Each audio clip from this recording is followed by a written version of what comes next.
आज आपण रेडीमेड गळ्याची कुर्ती बनवणार आहोत।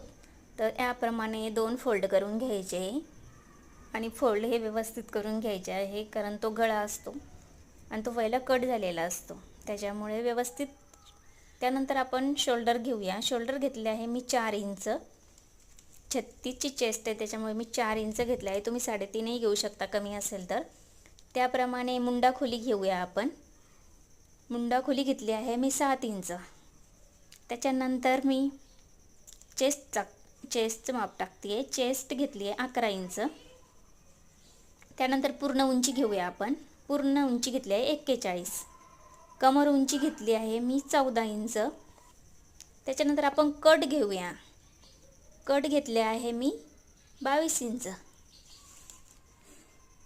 त्यानंतर आपण कट कमर अशा प्रकारे आपण डायग्राम करू शकतो। अशा प्रकारे आता डायग्राम तयार होत आहे। अशी डायग्राम तयार झाल्यानंतर आपण याला व्यवस्थित कट करून शिवू शकता। रेडीमेड गळ्याची कुर्ती अगदी सोप्या पद्धतीने तयार आहे।